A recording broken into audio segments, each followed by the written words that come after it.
السلام علیکم ورحمۃ اللہ تعالی وبرکاتہ۔ نحمدہ ونصلی ونسلم علی رسولہ الکریم، اما بعد فاعوذ باللہ من الشیطان الرجیم، بسم اللہ الرحمن الرحیم۔ ان اللہ وملائکتہ یصلون علی النبی یا ایہا الذین آمنوا صلوا علیہ وسلموا تسلیما۔ اللہم صلی علی سیدنا ومولانا محمد معدن الجود والکرم وآلہ الکرام وابنہ الکریم وبارک وسلم صلاۃ وسلاما علیک یا رسول اللہ صلی اللہ تعالی علیہ وسلم۔ اللہ تبارک و تعالیٰ کی ذات و صفات کا بیان جاری ہے۔ اس سے پہلے اللہ تبارک و تعالیٰ کی صفات کمالیہ بیان کی گئی اور وہاں پر 9 صفتیں ذکر کی گئی تھی: حیات، قدرت، ارادہ و مشیت، علم، سمع، بصر، کلام، تکوین و تخلیق اور رزاقیت۔ تو اس میں سے پہلی والی جو 7 صفتیں ہیں ان کی تفصیل اس سے پہلے والے درس میں بیان کی گئی۔ اب یہاں پر جو 2 صفتیں رہ جاتی ہیں ان کو آگے بیان کریں گے، لیکن پہلے یہ جو 7 صفتیں بیان کی، اس 7 صفتوں کی کچھ مخصوص باتیں بیان کریں گے کہ یہ 7 صفتیں کیسی ہیں۔ اللہ تبارک و تعالیٰ کی وہ شروع والی 7 صفتیں: حیات، قدرت، ارادہ و مشیت، علم، سمع، بصر اور کلام، یہ 7 صفتیں۔ تو سوال یہ ہے کہ یہ 7 صفات جو اوپر گزری انہیں کیا کہتے ہیں؟ جواب: حیات، قدرت، سمع، بصر، علم، ارادہ اور کلام اللہ تعالیٰ کی صفات ذاتیہ کہلاتی ہیں۔ یعنی ان صفات کو یہ خصوصیت حاصل ہے، یہ 7 صفات کو، کہ ان کو صفات ذاتیہ کہا جاتا ہے۔ اللہ تبارک و تعالیٰ کی صفات ذاتیہ، وہی آپ معنی پر غور کرتے ہوئے چلیں۔ آپ نے پچھلے درس میں بھی سنا، حیات کا مطلب زندہ ہونا، قدرت یعنی قادر ہونا، سمع بصر سننا دیکھنا، علم جاننا، ارادہ یعنی مشیت چاہنا، کسی چیز کا ارادہ کرنا، اور کلام یعنی وہی کلام کرنا۔ تو یہ جو 7 صفتیں ہیں یہ صفات ذاتیہ۔ اب جو 2 صفتیں رہ گئی تھیں ان میں ایک تکوین اور تخلیق ہے، اور دوسرے نمبر پر صفت رزاقیت ہے۔ اب اس کی کچھ تفصیل بیان کریں گے۔ تو سوال یہ ہے کہ تکوین و تخلیق سے کیا مراد ہے، یعنی تکوین اور تخلیق کسے کہتے ہیں؟ جواب: تکوین و تخلیق سارے جہان کو پیدا کرنے کا نام ہے۔ اللہ تعالیٰ سارے جہان کا خالق ہے، یعنی سارے جہان کو پیدا کرنے والا ہے، یعنی تمام عالم، تمام دنیا، پوری کائنات اور یہ ساری چیزیں اسی کی پیدا کی ہوئی ہے، سارا عالم اسی کا پیدا کیا ہوا ہے، اور آئندہ بھی ہر چیز وہی پیدا کرے گا۔ یعنی ابھی تک تو جو چیزیں وجود میں آ چکی، جو چیزیں پیدا ہو چکی، ان کو بھی اللہ تبارک و تعالیٰ نے ہی پیدا کیا، اور آگے بھی قیامت تک جتنی بھی چیزیں پیدا ہوتی رہیں گی سب کو اللہ تبارک و تعالیٰ ہی پیدا کرے گا۔ چھوٹے سے چھوٹا ذرہ اور عالم کا مادہ، یعنی آگ، پانی، ہوا اور مٹی، ان کو عناصر اربعہ کہا جاتا ہے۔ 4 عناصر، 4 عنصر، اور انگلش میں اگر کہیں تو 4 ایلیمنٹس۔ یہ انہی 4 چیزوں سے مل کر جسم بنتا ہے۔ چاہے کوئی بھی چیز لے لیں آپ، تو وہ جسم جو ہے یہ انہی 4 چیزوں سے مل کر بنتا ہے: آگ، پانی، ہوا اور مٹی۔ اسی لیے ان کو عناصر اربعہ کہا جاتا ہے اور اس کو عالم کا مادہ کہا جاتا ہے۔ تو چھوٹے سے چھوٹا ذرہ بھی کیوں نہ ہو یا عالم کا مادہ بھی کیوں نہ ہو، سب اسی کی مخلوق ہے، سب کو اسی نے پیدا کیا۔ یہاں تک کہ جوہر جس کو کہا جاتا ہے، جوہر جس کو ہم انگلش میں ایٹم کہہ سکتے ہیں، وہ اتنا باریک ہوتا ہے کہ اب اس کے اجزاء نہیں کیے جا سکتے۔ یعنی یہ عام طور پر ناممکن ہے، عادتاً ناممکن ہے کہ اس کو اور توڑا جا سکے یا اور اس کے ٹکڑے کیے جا سکے۔ کوئی بھی چیز ہو، جیسے یہ لکڑا ہے تو اس کو ٹکڑے کریں تو ٹکڑے کے ٹکڑے ہو سکتے ہیں، ٹکڑوں کے بھی ٹکڑے ہو سکتے ہیں، یہ ایک سلسلہ چل سکتا ہے، لیکن آخر میں ایک وقت ایسا آ جاتا ہے کہ پھر وہ اتنا باریک ذرہ باقی رہ جاتا ہے کہ اب اس کے مزید ٹکڑے نہیں ہو سکتے۔ لیکن اللہ تبارک و تعالیٰ تو قادر ہے، مطلب وہ چاہے تو وہ اس کے بھی ٹکڑے کر دے، وہ چاہے تو اس کے بھی اجزاء ہو جائیں۔ بہرحال ہر چیز کو، چھوٹی سی چھوٹی چیز کو بھی اللہ تبارک و تعالیٰ نے پیدا کیا۔ چیزوں کے پیدا کرنے میں وہ کسی آلے کا محتاج نہیں، کسی مشین کا، کسی ذریعے کا، کسی وسیلے کا، یا کسی ہتھیار کا، کسی اوزار کا محتاج نہیں۔ انسانوں میں کبھی ایسا ہوتا ہے کہ کوئی چیز بنانی ہوتی تو اوزار کا استعمال کرنا پڑتا ہے، آلات کا، مشینری کا استعمال کرنا پڑتا ہے، لیکن اللہ تبارک و تعالیٰ کو کسی آلے، کسی مشین، کسی ذریعے، کسی ہتھیار کی ضرورت نہیں ہے۔ وہ ان ساری چیزوں کے بغیر ہی پیدا کرتا ہے، نہ اس کو کسی کی مدد کی ضرورت ہے، جس چیز کو پیدا کرنا چاہتا ہے تو اس کو کن یعنی ہو جا کہہ کر پیدا کر دیتا ہے.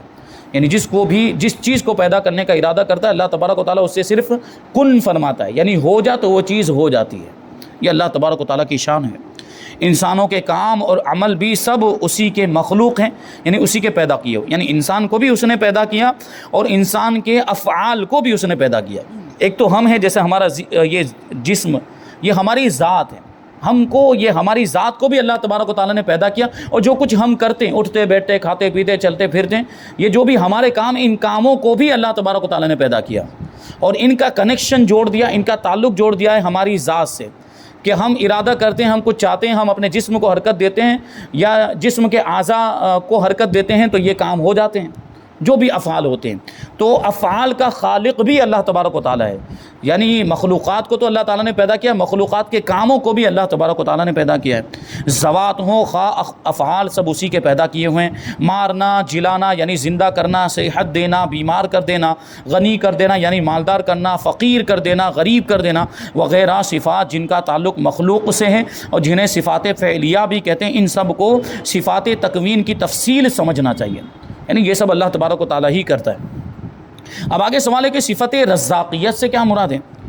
تو سب سے پہلے غور کریں تو رزاقیت یہ رزاق سے بنا ہے، اور رزاق کا مطلب ہوتا ہے رزق دینے والا، روزی دینے والا. اسی کو بیان کرتے ہیں کہ اللہ تبارک و تعالیٰ رزاق ہے، وہی تمام ذی روح کو رزق دینے والا ہے. ذی روح یعنی ہر روح والی چیز کو، اور ہر روح والی چیز مطلب ہر جاندار چیز، ہر جان والی چیز کو اللہ تبارک و تعالیٰ روزی دیتا ہے، کیونکہ روزی کی ضرورت انہی لوگوں کو ہے.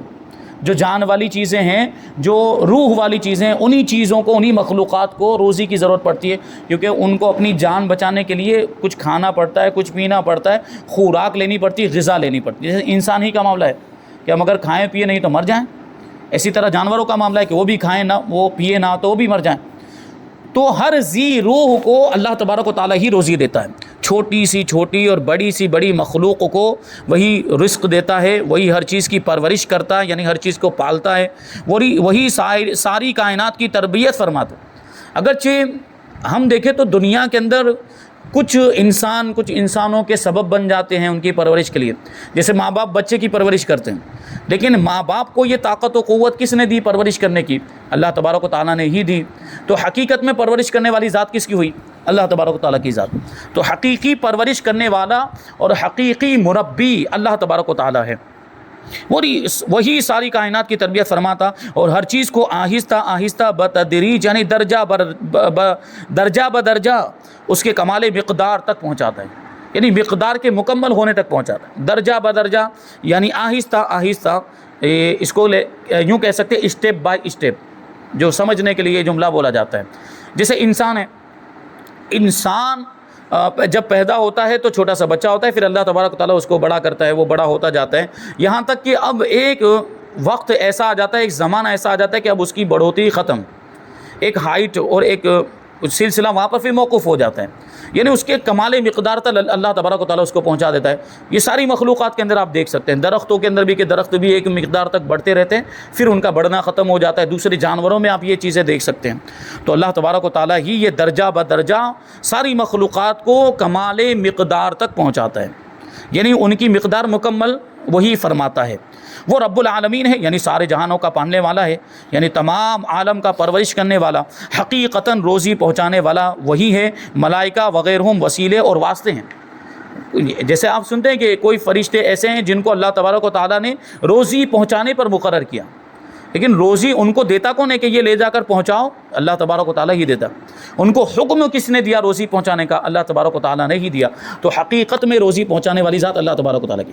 اور دنیا میں بھی اگر انسانوں کا دیکھ لیں، اگر ایک انسان کو دوسرے انسان کے ذریعے سے روزی ملتی ہے، جیسے ہم کسی کے یہاں پہ کام کرتے ہیں، وہ ہم کو پیسے دے گا، اس کے ذریعے سے ہمارا روزی کا انتظام ہوا، تو وہ ذریعہ بن گیا، وہ سبب بن گیا، لیکن حقیقت میں روزی کس نے دی؟ اللہ تبارک و تعالیٰ نے. کیونکہ ہم دیکھتے ہیں کہ بہت سے لوگ ایسے ہوتے ہیں خوب محنت کرتے ہیں لیکن پھر بھی روزی کا انتظام نہیں ہو پاتا، اور بہت سے ایسے لوگ ہیں جو بیٹھے رہتے کچھ نہیں کرتے لیکن پھر بھی روزی کا انتظام ہو جاتا ہے. یہ اللہ تعالیٰ کی شان ہے. تو پتہ کیا چلا کہ روزی پہنچانے والی ذات اللہ تبارک و تعالیٰ کی ہے. اب ہے سوال کہ صفات سلبیہ کس کو کہتے ہیں؟ دیکھیں، سلب کا مطلب ہوتا ہے کسی چیز کا ختم ہو جانا، کسی چیز کو چھین لینا. اب یہاں مراد کیا ہے؟ صفات سلبیہ سے وہ صفات مراد ہے جو اللہ تعالیٰ کی ذات میں نہیں ہو سکتی، یعنی اللہ تبارک و تعالیٰ ان صفات سے پاک ہے، یہ چیزیں اللہ تعالیٰ کی ذات میں نہیں ہو سکتی، اللہ تعالیٰ کے لیے یہ صفت مان نہیں سکتے۔ کوئی ایسی صفت مانے، جو ابھی صفات سلبیہ بیان کریں گے، کوئی ایسی صفت اگر اللہ تبارک و تعالیٰ کے لیے ثابت کرے تو وہ کافر ہو جائے گا۔ اسی کو جواب دیتے ہیں کہ صفات سلبیہ وہ ہیں جن سے اللہ تعالیٰ کی ذات مبرہ اور پاک ہے، یعنی اللہ تبارک و تعالیٰ کی ذات اس سے پاک ہے، مبرہ ہے۔ مثلا وہ جاہل نہیں، بے اختیار و بے کس اور بے بس نہیں، مجبور نہیں، اور کسی بات سے معذور اور عاجز بھی نہیں، یعنی ایسا نہیں کہ کوئی ایک کام، کوئی مخصوص ایسا کچھ کام ہو جو اللہ تبارک و تعالیٰ نہ کر سکے یا اللہ تعالیٰ کی طاقت و قوت سے باہر ہو، ایسا بالکل بھی نہیں۔ اللہ تبارک و تعالیٰ ہر چیز پر قدرت رکھتا ہے اور کسی بھی چیز سے وہ عاجز نہیں، کسی بھی چیز سے وہ معذور نہیں، وہ سب کچھ کر سکتا ہے۔ وہ اندھا نہیں، بہرا نہیں ہے، گونگا نہیں، ظالم نہیں، مجسم نہیں ہے یعنی جسم والا بھی نہیں، زمانی و مکانی بھی نہیں، یعنی اللہ تبارک و تعالیٰ کے لیے کوئی زمانہ بھی نہیں، اللہ تبارک و تعالیٰ کے لیے کوئی جگہ بھی نہیں۔ یہ مخلوقات کے لیے ہوتا ہے، یہ مخلوقات کا خاصہ۔ مخلوق کے لیے کوئی زمانہ ہوگا، ماضی مستقبل حال، اور مخلوق کے لیے کوئی جگہ ہوگی، مخلوق جگہ گھیرتی ہے، لیکن اللہ تبارک و تعالیٰ جگہ سے پاک ہے، مکان سے پاک ہے، جہت، مکان، زبان و حرکت و سکون، شکل و صورت اور تمام حوادث سے پاک ہے۔ کیا مطلب ہوا کہ اللہ تبارک و تعالیٰ کے لیے کوئی ڈائریکشن بھی نہیں مان سکتے، اللہ تبارک و تعالیٰ کسی مخصوص ڈائریکشن میں بھی نہیں۔ یہ ڈائریکشن، یہ جہد، یہ آگے پیچھے، دائیں بائیں، یہ شمال جنوب مشرق مغرب، یہ سب مخلوقات کے لیے اللہ تبارک و تعالیٰ ان ساری چیزوں سے پاک ہے۔ اسی وجہ سے علماء کرام اللہ تبارک و تعالیٰ کو اوپر والا کہنے سے منع فرماتے، کیونکہ اوپر یہ ایک ڈائریکشن ہے، اس لیے اللہ تبارک و تعالیٰ کو اوپر والا نہیں کہنا چاہیے۔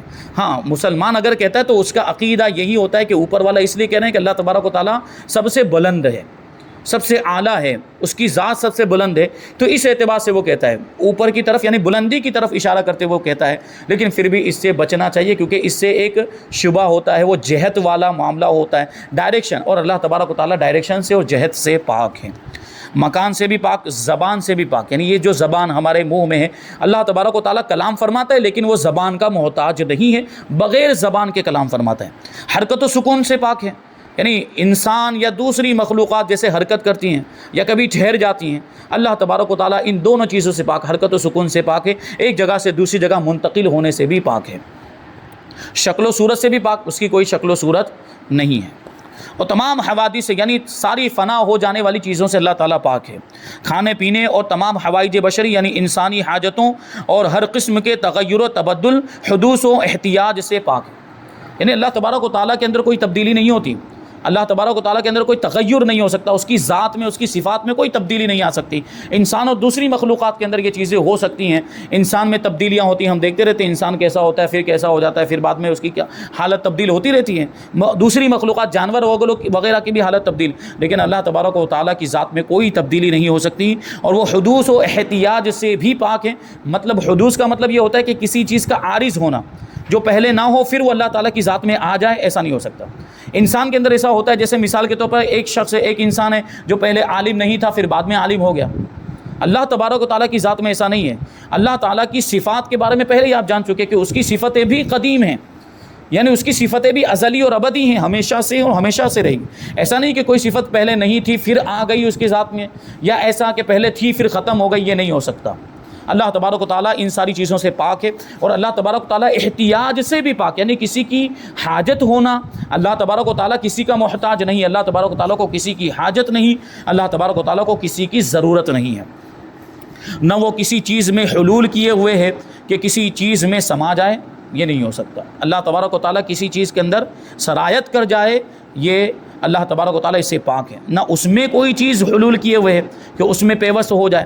یوں ہی وہ ذات کسی کے ساتھ متحد بھی نہیں، جیسے کہ برف پانی میں گھل کر ایک ہو جاتے ہیں، پانی میں برف ڈالو تو تھوڑی دیر بعد پگھلنے کے بعد وہ خود بھی پانی بن جاتا ہے، تو ایسا بھی نہیں ہے کہ اللہ تبارک و تعالیٰ کے ساتھ کوئی دوسرا متحد ہو جائے، کوئی دوسری چیز آ کر مل جائے، یہ نہیں ہو سکتا۔ اللہ تعالیٰ کی ذات میں کوئی چیز سرایت کر جائے یا اللہ تبارک و تعالیٰ کسی دوسری چیز کے اندر سرایت کر جائے، یہ بھی نہیں ہو سکتا۔ نہ وہ کسی کا باپ ہے، نہ کسی کا بیٹا ہے، نہ اس کے لیے بیوی ہے، نہ اس کا کوئی ہمسر و برابر، اس کے برابر والا، اس کا ہم پلہ، اس کی مانند، اس کے مثل کوئی بھی نہیں ہے۔ اللہ تبارک و تعالیٰ کے جیسا کوئی بھی نہیں ہو سکتا، کیونکہ وہ خدا ہے، اور اللہ تبارک و تعالیٰ اور خدا ایک ہی ہے، دوسرا کوئی خدا نہیں ہو سکتا، تو دوسرا کوئی اس کے جیسا بھی نہیں ہو سکتا، بلکہ اس کے برابر بھی نہیں ہو سکتا۔ سوال: رب کریم کا دیدار ممکن ہے یا نہیں؟ جواب: دنیا کی زندگی میں اللہ کریم کا دیدار نبی کریم صلی اللہ علیہ وسلم کے لیے خاص ہے، کیونکہ دنیا میں رہتے ہوئے، دنیا کی زندگی میں رسول پاک صلی اللہ علیہ وسلم نے اپنے ماتھے کی آنکھوں سے حضور پاک صلی اللہ علیہ وسلم کا دیدار کیا۔ یہ حضور پاک صلی اللہ علیہ وسلم کی خصوصیت، حضور پاک صلی اللہ علیہ وسلم کے ساتھ یہ خاص ہے۔ لیکن اس میں بھی غور کرنے کی ضرورت ہے، تو ایک فرق واضح ہوگا کہ یہاں حضور پاک صلی اللہ علیہ وسلم نے اپنی ظاہری زندگی میں دیدار تو کیا، اور ہمارا عقیدہ بھی یہ ہے کہ حضور نے اپنی ماتھے کی آنکھوں سے اللہ تبارک و تعالیٰ کا دیدار کیا۔ لیکن دیکھیں، جب دیدار کیا تو حضور پاک صلی اللہ علیہ وسلم کہاں تشریف لے گئے؟ معراج میں، شب معراج میں اللہ تبارک و تعالیٰ نے حضور کو لامکان میں بلایا، جہاں فرشتوں کی بھی رسائی نہیں، جہاں مکان ہی ختم ہو جاتا ہے، جہاں یہ جگہ ہی ختم ہو جاتی ہے، وہاں بلایا۔ یعنی پھر بھی یہ بات تو اپنی جگہ پر مسلم رہی، یہ بات تو اپنی جگہ پر اٹل رہی کہ دنیا میں رہتے ہوئے دیدار نہیں ہو سکتا۔ تو حضور پاک صلی اللہ علیہ وسلم بھی اس دنیا سے پرے چلے گئے، لامکان میں چلے گئے، وہاں جا کر اللہ تبارک و تعالیٰ کا دیدار کیا۔ تو دنیا میں رہتے ہوئے ظاہری آنکھوں سے اللہ تبارک و تعالیٰ کا دیدار نہیں ہو سکتا۔ آخرت میں ہر سنی مسلمان کے لیے ممکن بلکہ واقع، یعنی آخرت میں ہر سنی مسلمان کو اللہ تبارک و تعالیٰ کا دیدار نصیب ہوگا، جس سے اہل جنت کی آنکھیں روشن ہوگی، اور دیدار الہی سے بڑھ کر انہیں کوئی نعمت اور دولت پیاری نہیں ہوگی۔ ظاہر سی بات ہے، دیدار الہی سے بڑھ کر کوئی اور چیز ہو سکتی ہے؟ اللہ تبارک و تعالیٰ کا دیدار، اپنے رب کا دیدار، اپنے خدا کا دیدار، جس کی پوری زندگی عبادت کرتے رہے، جس کی بارگاہ میں سجدے کرتے رہے، نمازیں پڑھتے رہے، جس کا شکر ادا کرتے رہے، جس کا ذکر کرتے رہے، وہ رب، اس کا دیدار ہوگا تو اس وقت کی کیفیت کیا ہوگی؟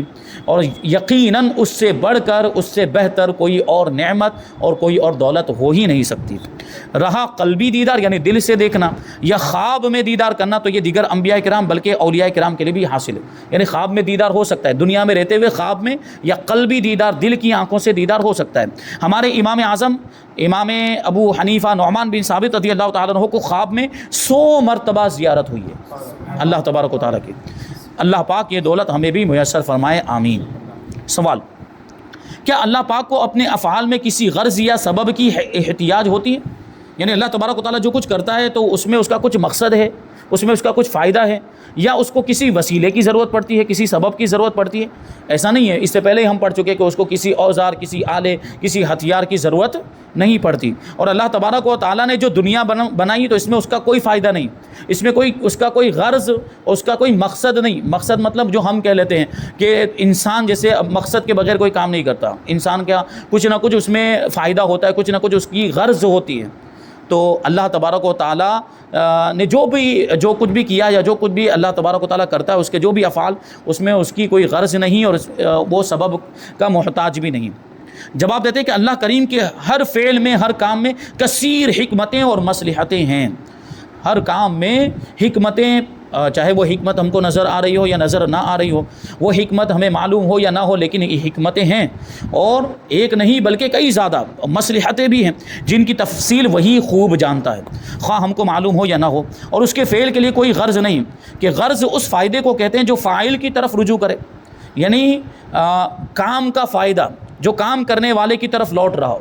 جیسے ہم اور آپ کوئی کام کریں، جیسے ابھی ہم یہ درس، یہ محفل منعقد کر رہے ہیں، تو اس کا بھی ایک مقصد اور اس کا بھی ایک فائدہ ہے کہ ہم یہ اس مقصد سے کر رہے ہیں کہ لوگوں کو علم حاصل ہو، لوگوں کو دین کی جانکاری حاصل ہو، تو ہم یہ ہمارا مقصد ہو گیا، یہ ہمارا فائدہ بھی ہوا۔ لیکن اللہ تبارک و تعالیٰ جو کچھ بھی کرتا ہے اس میں کوئی غرض نہیں، کوئی فائدہ نہیں، اور نہ اس کے افعال علت و سبب کے محتاج ہیں، یعنی اللہ تبارک و تعالیٰ کو کسی سبب اور کسی ذریعے کی بھی ضرورت نہیں۔ دنیا عالم اسباب ہے، دنیا کے اندر ہم دیکھتے ہیں کہ بہت ساری چیزوں کو اللہ تبارک و تعالیٰ، بلکہ اکثر چیزوں کو اسباب سے جوڑا ہے اللہ تبارک و تعالیٰ نے۔ جیسے انسان ہی کو دیکھ لیں کہ انسان دنیا میں آتا ہے تو ماں باپ کے ذریعے سے آتا ہے، ماں باپ ذریعہ بنتے ہیں، ماں باپ سبب بنتے ہیں، لیکن اللہ تبارک و تعالیٰ نے یہ دنیا کو عالم اسباب بنایا، اس لیے یہ اسباب سے چیزوں کو جوڑ دیا، لیکن اللہ تبارک و تعالیٰ اس پر بھی قادر ہے کہ وہ چاہے تو بغیر ماں باپ کے اولاد کو پیدا کر دے، جیسے حضرت آدم علیہ السلام بغیر ماں باپ کے پیدا ہوئے تھے، اور چاہے تو بغیر باپ کے پیدا، جیسے حضرت عیسیٰ علیہ السلام بغیر باپ کے پیدا ہوئے تھے۔ تو یہ اللہ تبارک و تعالیٰ کا نظام قدرت ایک سسٹم بن چکا ہے، اس کے مطابق یہ اسباب سے چیزیں جڑی ہوئی ہیں، لیکن اللہ تبارک و تعالیٰ ان چیزوں کو وجود میں لانے کے لیے، ان چیزوں کو پیدا کرنے کے لیے ان اسباب کا محتاج نہیں ہے، کیونکہ ان اسباب کے اندر جو تاثیر اللہ تبارک و تعالیٰ نے عطا فرمائی وہ تاثیر بھی تو اللہ کی طرف ہی سے ہے۔ جیسے ماں باپ ذریعہ بن رہے ہیں تو ماں باپ کو ذریعہ بنایا کس نے؟ اللہ تبارک و تعالیٰ نے ہی بنایا۔ تو حقیقی سبب کون ہوا؟ اللہ تبارک و تعالیٰ۔ حقیقی خالق اللہ تبارک و تعالیٰ ہوا، اور اللہ تبارک و تعالیٰ کو ان ساری چیزوں کو کی اور ان اسباب کی علتوں کی حاجت نہیں۔ اللہ تبارک و تعالیٰ ان ذرائع کا، وسائل کا محتاج نہیں ہے۔ جیسے دنیا میں اور بھی بہت ساری مثالیں لے سکتے ہیں، جیسے ہم روٹی بناتے ہیں تو روٹی کھانے تک ہمیں کتنی ساری چیزوں کو، مطلب یہ کتنے وسیلوں کا سہارا لینا پڑتا ہے، کتنے اسباب کا سہارا لینا پڑتا ہے۔ پہلے تو وہ دانہ ڈالنا پڑے گا کھیت کے اندر، پھر بارش ہوگی، پھر وہ پودا اگے گا، اس میں سے وہ بالیاں نکلے گی، اور بالیوں کے اندر یہ دانے اگیں گے، پھر دانوں کو نکالا جائے گا، کھیتی کو کاٹا جائے گا، پھر دانوں کو نکال کر اس کو آٹا بنایا جائے گا، اور آٹے کو پیسا جائے گا، پھر اس کو گوندا جائے گا، پھر اس کی روٹی بنائی جائے گی، آگ جلانی پڑے گی، آگ جلا کر اس پہ توا رکھنا پڑے گا، اور پھر توے پہ ہم روٹی بیلنے کے بعد، روٹی کو تیار کرنے کے بعد اس پر رکھیں گے، ڈالیں گے، اس کو سیکیں گے، پھر وہ کھانے کے قابل ہوتی ہے۔ کتنے سارے اسباب ہیں، لیکن اگر اللہ تبارک و تعالیٰ چاہے تو ڈائریکٹ ہمارے ہاتھ میں روٹی آ جائے، ہو سکتا ہے کہ نہیں ہو سکتا؟ اللہ تبارک و تعالیٰ چاہے تو ان اسباب کے بغیر ہمارے پاس روٹی آ جائے، لیکن یہ اس کا نظام قدرت ہے کہ اس نے چیزوں کو ان اسباب کے ساتھ جوڑا ہے۔ اللہ تبارک و تعالیٰ ان اسباب کا محتاج نہیں ہے، اس نے اپنی حکمت بالغہ کے مطابق ایک چیز کو دوسری چیز کے لیے سبب بنا دیا ہے۔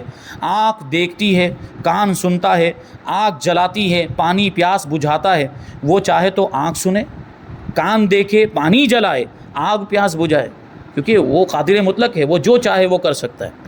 نہ چاہے تو لاکھ آنکھیں ہوں، دن کو پہاڑ نہ سوجے، یعنی اگر اللہ تبارک و تعالیٰ نہ چاہے تو آنکھیں ہونے کے باوجود آدمی کو نظر نہ آئے، اور دن کے اجالے میں بڑا پہاڑ، کوئی چھوٹی سی چیز نہیں بلکہ بڑا پہاڑ بھی نظر نہ آئے اگر وہ نہ چاہے تو۔ کروڑوں آگیں ہوں، ایک تنکے پر داغ نہ آئے، آگ ہونے کے باوجود جلانے کی صلاحیت اس کی ختم ہو جائے۔ کس قہر کی آگ تھی، یعنی کیسی خطرناک آگ تھی وہ، جس میں حضرت ابراہیم علیہ السلام کو کافروں نے ڈالا تھا۔ واقعہ آپ کے ذہن میں آیا ہوگا، نمرود نے وہ کیسی آگ جلائی تھی کہ کئی مہینوں تک تو اس میں لکڑیاں ڈالی جاتی رہی تھی، اور سب کو لگا دیا تھا۔ اس کی رعایا میں جتنے بھی لوگ تھے، بوڑھے بچے اور عورتیں، سب کو لگا، سب لکڑیاں جنگلوں میں سے لا کر اس میں ڈال رہے ہیں۔ چہار دیواری بنا دی گئی تھی اور اس میں لکڑیاں جمع کی گئی، پھر اس آگ کو جلایا گیا تو اس کے شعلے آسمان سے باتیں کرتے تھے۔ کیسی خطرناک آگ تھی، اور اس آگ کا معاملہ یہ تھا کہ اس کی لپٹیں ایسی بلند ہو رہی تھی، اس کی گرمی کا معاملہ کہ اس کے قریب کوئی نہیں جا سکتا تھا۔ تبھی تو حضرت ابراہیم علیہ السلام کو جب اس میں ڈالنے کی بات آئی، ڈالنے کا وقت آیا، تو اب وہ حیران و پریشان کہ جب قریب نہیں جا پا رہے ہیں تو ڈالیں گے کیسے، اس کی گرمی کی وجہ سے۔ تو انہوں نے وہ منجنیق بنائی، وہ گلیل کی طرح کا وہ بڑا جو ہے کہ آلہ، اور ایک بڑا مشین بنایا جس میں وہ حضرت ابراہیم علیہ السلام کو رکھ کر ایسا پھینکا، تو وہ دور سے پھینک کر حضرت ابراہیم علیہ السلام کو اس آگ میں ڈالا۔ لیکن وہ آگ کتنی خطرناک تھی کہ لوگ اس کے قریب نہیں جا سکتے تھے، لیکن اللہ تبارک و تعالیٰ نے حضرت ابراہیم علیہ السلام کو اس آگ میں بھی محفوظ رکھا۔ ایسی خطرناک آگ ہونے کے باوجود وہ آگ حضرت ابراہیم علیہ السلام پر ٹھنڈی ہو گئی، سلامتی ہو گئی۔ ایسی آگ تھی کہ کوئی پاس بھی نہیں جا سکتا تھا، اور اس آگ کو ارشاد ہوا کہ اے آگ ٹھنڈی اور سلامتی والی ہو جا ابراہیم پر، اور وہ آگ گلزار بن گئی، یعنی حضرت ابراہیم علیہ السلام کو اس نے کچھ بھی نقصان نہیں پہنچایا۔ اور صرف اتنا ہی نہیں، یہ واقعہ آپ غور کریں تو اس میں یہاں بھی یہ بھی بات ملے گی آپ کو کہ حضرت ابراہیم علیہ السلام صرف ایک دن تک یا کچھ وقت کے لیے اس میں نہیں رہے، بلکہ بہت سارے دنوں تک حضرت ابراہیم علیہ السلام اس میں ٹہلتے تھے، اس میں گھومتے پھرتے رہتے تھے، اور اتنے دنوں تک رہنے کے باوجود اس آگ نے حضرت ابراہیم علیہ السلام کو کوئی نقصان نہیں پہنچایا، کوئی تکلیف نہیں پہنچائی۔ یہ اللہ تبارک و تعالیٰ کی شان ہے کہ دیکھیے وہ آگ کے اندر جو جلانے کی جو تاثیر تھی اللہ تعالیٰ نے ختم فرما دی۔ تو یہ اللہ تعالیٰ کی قدرت کاملہ ہے، اس کی حکمت بالغہ۔ یہاں پر یہ ذات و صفات کا بیان مکمل ہوا۔ اب انشاءاللہ تبارک و تعالیٰ سبق نمبر 3 جس میں شرک کا بیان ہوا، شرک کسے کہتے ہیں، اور شرک کے بارے میں قرآن میں کیا ارشاد فرمایا گیا، اور شرک کے بارے میں حدیث میں کیا ارشاد فرمایا گیا، اور اس کے تعلق سے کچھ ضروری معلومات انشاءاللہ تبارک و تعالیٰ آئندہ درس میں ہم شامل کریں گے۔ اللہ تبارک و تعالیٰ کی بارگاہ میں دعا ہے کہ جو کچھ بھی بیان ہوا اس پر ہم سب کو عمل کرنے کی توفیق عطا فرمائے۔ وما علینا الا البلاغ۔ السلام علیکم۔